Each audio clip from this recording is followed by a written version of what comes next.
तो ये क्वेश्चन आपके सामने दिया हुआ है, नीट लेवल का क्वेश्चन है।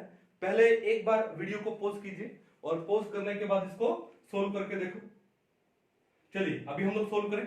तो देखो सबसे पहले इन्होंने क्या बोला है कि bond angle of PF3 is greater than PH3। हम जब बैक बॉन्डिंग पढ़ रहे थे उसमें हमने ये एग्जांपल स्पेशली दिया था कि PF3 में क्या होती है, बैक बॉन्डिंग होती है। ठीक है, अब बैक बॉन्डिंग होने से क्या होता है, बॉन्ड एंगल इंक्रीज हो जाता है। भाई बैक बॉन्डिंग के एप्लीकेशन है कि बैक बॉन्डिंग से बॉन्ड एंगल क्या होता है, इंक्रीज हो जाता है। ठीक है, कैसे देखो ध्यान से कि P है, लोन पेयर है, ओके, F और F ये है। और सिमिलरली PH3 में क्या है, P लोन पेयर, उसके बाद H और H। ठीक है, तो PH3 में according to the Drago's rule hybridization होती नहीं, क्योंकि यहां पे जो फास्फोरस है वो अपने प्योर p ऑर्बिटल यूज कर रहा है। ठीक है, ये डिटेल में हम लोग पढ़ेंगे ड्रैगोज रूल के लेक्चर में। ठीक है, तो यहां पे जो बॉन्ड एंगल है वो लगभग कितना होता है, 93 या 93.5 डिग्री कुछ होता है। ठीक है ना, तो मैं एक बार अप्रोक्स लिख रहा हूं, कितना है, 93 डिग्री है। ठीक है ना, चलो। लेकिन PF3 में क्या है, देखो यहां पर ये जो बॉन्ड एंगल है ड्यू टू बैक बॉन्डिंग क्या हो जाता है, इंक्रीज 97 डिग्री हो जाता है। कैसे होता है, देखो ध्यान से कि फ्लोरीन के पास लोन पेयर है, फ्लोरीन के पास क्या है, लोन पेयर, और लोन पेयर किसमें है, 2p ऑर्बिटल्स में है। तो एक काम करें, फ्लोरीन का मैं एक लोन पेयर शो कर रहा हूं, किसमें, ठीक है, फ्लोरीन का ये 2p क्या है, फील्ड है, 2p क्या है, फील्ड। लेकिन जो फास्फोरस है वो थर्ड पीरियड का है, यानी यहां पर 3s 3p और 3d। तो फास्फोरस के पास 3d ऑर्बिटल्स अवेलेबल है, वेकेंट है। तो फास्फोरस का 3d, मैं एक बार ये फास्फोरस के लोन पेयर को हटा रहा हूं, तो फास्फोरस का 3d ऑर्बिटल बना दे। ठीक है, और ये 3d क्या है, इसका वेकेंट, 3d क्या है, वेकेंट। तो यहां पे जो फ्लोरीन है वो अपना लोन पेयर फास्फोरस के वेकेंट 3d ऑर्बिटल में दे सकता है buy back donation, buy back bonding. ठीक है, तो क्या हो जाएगा, एक्चुअल स्ट्रक्चर क्या बन जाएगा, P, उसके बाद डबल बॉन्ड F, यहां पे पॉजिटिव और इस पे आ गया नेगेटिव, फिर क्या आ जाएगा यहाँ पे F, यहां पर क्या है F और एक लोन पेयर तो इसके पास है ही। ठीक है, तो अब क्या हो गया, अब यहां पर पहले तो सारे के सारे बॉन्ड क्या थे, सिंगल थे। ठीक है, तो बॉन्ड पेयर रिपल्शन सबसे कम होता है according to as per theory. लेकिन अब ये एक बॉन्ड क्या हो गया, डबल बॉन्ड हो गया, और डबल बॉन्ड का मतलब यहां पर पाई इलेक्ट्रॉन्स भी आ गए। अब इन पाई इलेक्ट्रॉन्स में और इन सिग्मा इलेक्ट्रॉन्स में, जो सिग्मा बॉन्डेड है उनमें क्या होगा, थोड़ा रिपल्शन ज्यादा होगा, and due to the repulsion bond angle वो क्या हो जाएगा, इंक्रीज हो जाएगा थोड़ा सा, और वो इंक्रीज होकर कितना हो गया, 97 डिग्री हो गया। कितना हो गया, 97 डिग्री। ये कहानी समझ आ गई। कोई जरूरी नहीं कि यही फ्लोरीन अपना लोन पेयर दे रहा है बैक बॉन्डिंग से, ये फ्लोरीन भी देगा, ये भी देगा, सब इक्वल देंगे, और उस वजह से इस सिंगल बॉन्ड में डबल बॉन्ड कैरेक्टर आएगा। एंड डबल बॉन्ड कैरेक्टर आने का मतलब क्या है, पाई इलेक्ट्रॉन्स का। ठीक है, पाई इलेक्ट्रॉन्स इन्वॉल्व हो गए, और पाई इलेक्ट्रॉन्स इन्वॉल्व हो गए तो क्या होगा, उनमें रिपल्शन होगा, और रिपल्शन होगा तो bond angle will slightly increase. ठीक है, तो PH3 में बॉन्ड एंगल होता है 93 डिग्री लगभग, कई जगह पे 93.5 है, कुछ जगह पे 92.8 दिया हुआ है, तो मैंने लमसम लिखा 93। और PF3 में कितना होता है, 97 डिग्री। रीजन क्या है, बैक बॉन्डिंग। समझ गए, तो इन्होंने जो पहला ऑप्शन बोला है कि bond angle of PF3 is greater than PH3, बिल्कुल सही बोला, समझ गए। चलो, उसके बाद bond length of BF bond in BF4 negative. एक काम करते हैं, BF4 नेगेटिव का स्ट्रक्चर बना लेते हैं। तो BF4 नेगेटिव में क्या है, B, 4 फ्लोरीन है, तो टेट्राहेड्रल स्ट्रक्चर होगा इसका। ठीक है, और चार्ज क्या है इसके ऊपर, नेगेटिव। ठीक है, और BF3 में क्या होता है, B, F और F, और हमको पता है कि BF3 में ये बोरोन sp2 हाइब्रिडाइज होता है, तो इसका एक 2p क्या है, वेकेंट है, इसका एक 2p वेकेंट है। और फ्लोरीन के पास 3 लोन पेयर है, एक लोन पेयर शो कर रहा हूं, वो भी किसमें है, 2p में, तो ये 2p क्या है, फील्ड है।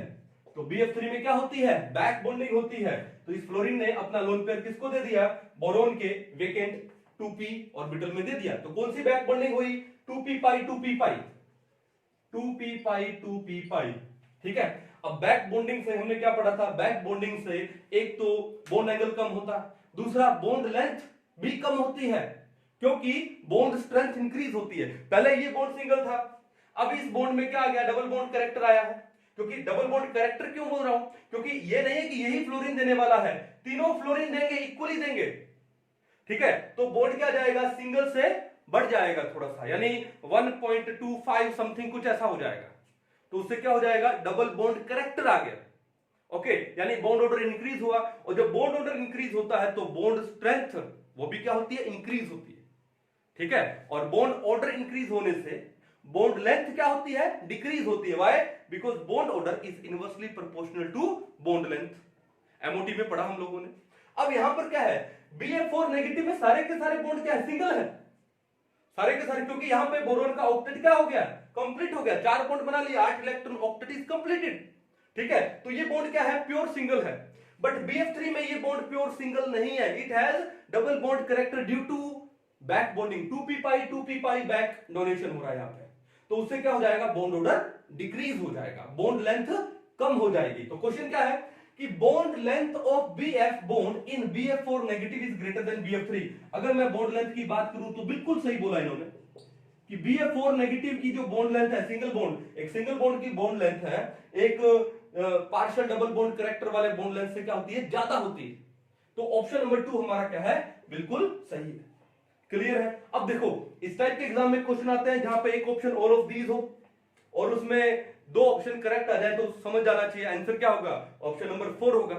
बट हम लोग सिर्फ क्वेश्चन को ही सोल्व नहीं कर रहे, हम लोग एग्जांपल्स में भी जा रहे हैं, क्वेश्चन से हमको एग्जांपल मिलता है, ठीक है। फिर हम उसकी स्ट्रक्चर बना के देखेंगे, ठीक है। चलो थर्ड देखो क्या बोलता है, PCl3F2 is non planar and PF3Cl2 is polar. तो हम लोग इसको भी स्टडी कर रहे हैं, ठीक है। बड़ा ही मस्त एग्जांपल दिया ये भी, देखो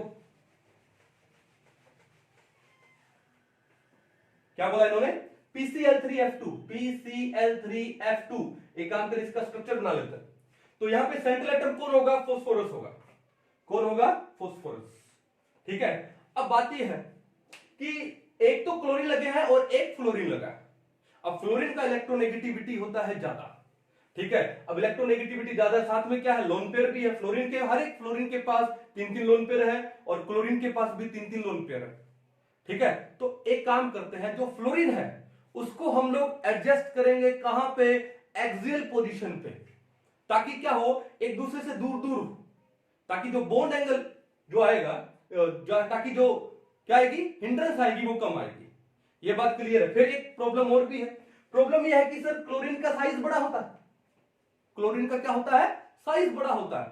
तो अगर क्लोरीन का साइज बड़ा है तो क्लोरीन को कहां पर रखेंगे हम लोग, किसमें, इक्विटोरियल में रखेंगे, क्योंकि अगर साइज बड़ा है लोन पेयर तो क्लोरीन के पास भी है, तो रिपल्शन क्लोरीन में ज्यादा होने वाला है।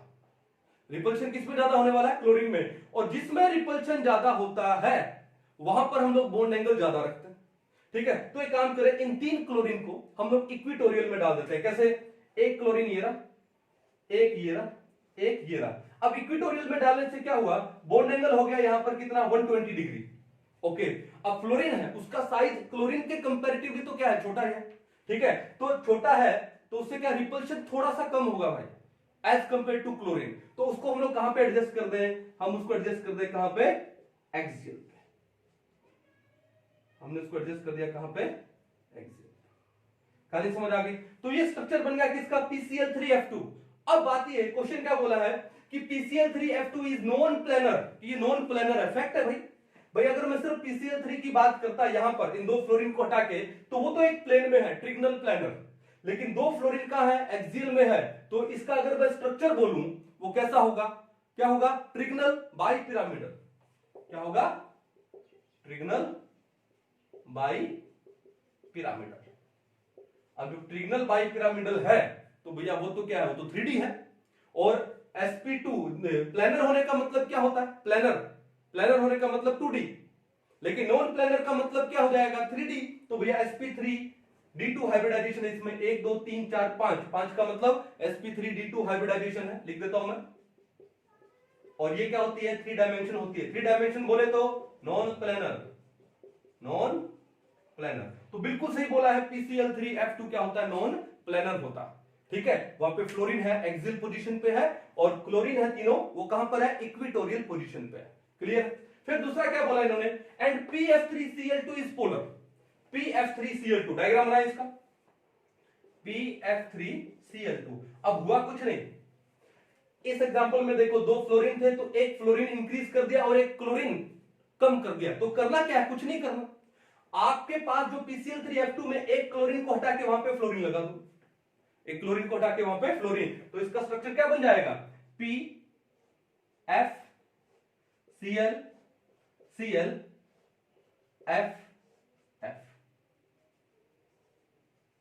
ये स्ट्रक्चर बन गया। ठीक है, उसने क्या बोला है, इट इज पोलर। भैया पोलर कैसे देखेंगे, देखो अब यहां पर जो एक्सियल फ्लोरीन है, ये फ्लोरीन इलेक्ट्रॉन्स को अपनी साइड में खींच रहा है अबव द प्लेन, और ये फ्लोरीन इलेक्ट्रॉन्स को अपनी साइड में यानी बिलो द प्लेन। तो दोनों ने एक दूसरे के डायपोल को क्या कर दिया, कैंसिल कर दिया। तो ये जो एक्सियल दो फ्लोरीन्स है above the plane below the plane, उन दोनों ने एक दूसरे के डायपोल को क्या कर दिया, कैंसिल आउट कर दिया। रिजल्टेंट कितना हो गया इन दोनों का, म्यू इज इक्वल टू 0। इन दोनों का जो म्यू है वो कितना हो गया, 0 हो गया। कहानी समझ गए। अब यहां पर देखो कि ये जो क्लोरीन है ये इलेक्ट्रॉन क्लाउड अपनी ओर खींच रहा है, ये फ्लोरीन अपनी ओर खींच रहा है, ये क्लोरीन अपनी ओर खींच रहा है। अगर यहां पर इस इक्वेटोरियल पोजीशन पे तीनों क्लोरीन होते, जैसे ऊपर वाले एग्जांपल में, ऊपर वाले एग्जांपल का अगर आपसे कोई म्यू पूछे, रिजल्टेंट वो 0 है। कैसे, ऊपर वाला फ्लोरीन अपनी ओर, नीचे वाला फ्लोरीन अपनी ओर, तो दोनों ने एक दूसरे के डायपोल को कैंसिल कर दिया। सिमिलरली तीन क्लोरीन है और तीनों एक दूसरे से 120 डिग्री एंगल पे है, किसमें, प्लेन में, तो इनका भी रिजल्टेंट कितना हो गया, म्यू 0 हो गया। तीनों क्लोरीन का रिजल्टेंट म्यू भी कितना हो गया, 0 हो गया। ठीक है ना। चलो इसका मतलब क्या है, जब म्यू 0 है तो ये क्या हो गया, क्या हो गया, नॉन पोलर हो गया। लेकिन यहां पर देखो जो एक्सियल पोजीशन पे फ्लोरीन थे उन्होंने एक दूसरे के डायपोल को कैंसिल आउट किया, म्यू 0।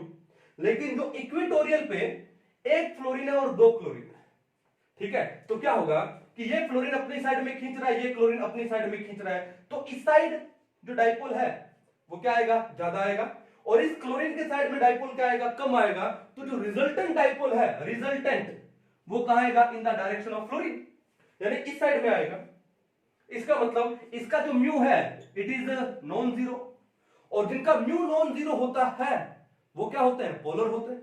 तो इसका मतलब है ऑप्शन नंबर 3, इन्होंने बोला PF3Cl2 इज पोलर, ये करेक्ट है, और PCl3F2 इज नॉन प्लेनर, ये भी करेक्ट है। ठीक है, तो इसका आंसर क्या हो गया, ऑप्शन नंबर 4। इसका आंसर 1, 2 एंड 3 नहीं है, ऑप्शन नंबर 4 है, ऑल ऑफ दीज। कहानी समझ आई। तो इससे हमको बैक बॉन्डिंग के बारे में भी पता चला और इनके स्ट्रक्चर के बारे में भी पता चला। ठीक है, एक बार इसको अच्छे से नोट डाउन करो।